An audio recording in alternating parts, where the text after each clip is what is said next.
Photo, courtesy of Netflix In Vulture's review of the end of the F***ing world. Chaney described it as deceptively endearing for a story about a 17-year-old self-diagnosed psychopath and the teen girl that he's determined to murder in cold blood.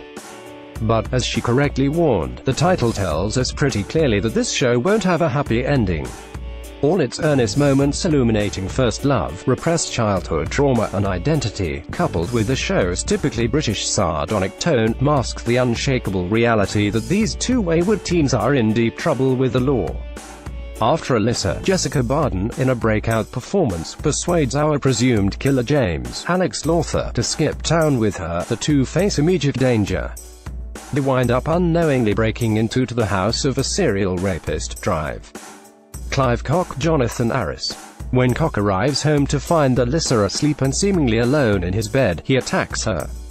It's then that James slips out from under the bed, armed with the newly acquired knowledge of Cock's crimes and the hunting knife he planned to use on Alyssa, and stabs him in the neck, leaving Cock to bleed out. Together, the pair cover the tracks as clinically as possible. The process does make James emotionally and physically ill, since he's not actually the callous psychopath he thought he was, and flee the scene. They spend the remaining episodes as fugitives on the lam, with their next move always proving more impulsive and sloppier than the last. The rest of the series tries to unpack how two teenagers, even those as swept up in their own angst as James and Alyssa, could become murder suspects at the center of a national manhunt.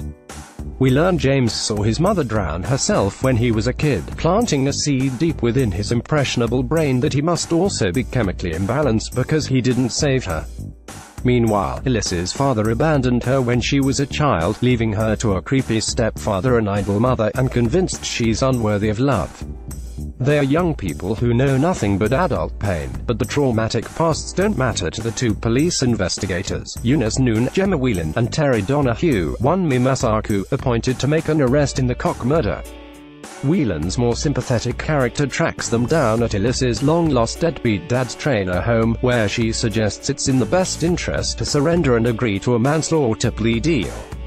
It's James's 18th birthday, which means he can now be tried as an adult. Informed they wouldn't go to the same prison, Alyssa whacks Noon in the head with a rifle and attempts to escape on her dad's boat with James before the rest of the police arrive. But it's too late. James decides to take the fall, tells Alyssa to testify that she was his hostage the whole time, then knocks her in the head with a rifle. In the show's final seconds, James runs along the beach and we hear his familiar voiceover, but this time spoken in present tense. The rest of his inner monologue had been narrated in the past tense, as if he already knew the end to this story, while Alyssa always optimistically spoke in the present. "I've just turned 18, he says. And I think I understand what people mean to each other." A gunshot rings out as the screen fades to black.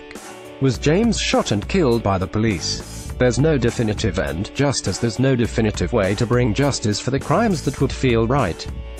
The ambiguity of whether what James and Alyssa did to Cock was self-defense, and if that means they should get a lesser sentence or be tried as two kids under unfortunate circumstances, mirrors not knowing whether or not James made it. For what it's worth, Charles Forsman's graphic novel takes a different route to a similar end, though there's a better sense of closure, since we don't know what happens after the screen fades to black, and because Netflix hasn't announced a second season. Here are some lingering concerns that may go unanswered. Even if James is dead, what happens to Alyssa? She helped cover up a murder, assaulted a police officer, stole a car, held up a gas station, and stabbed her dad in the leg. The kidnapping story probably won't hold up, if she uses it at all, so she's unlikely to get off scot-free.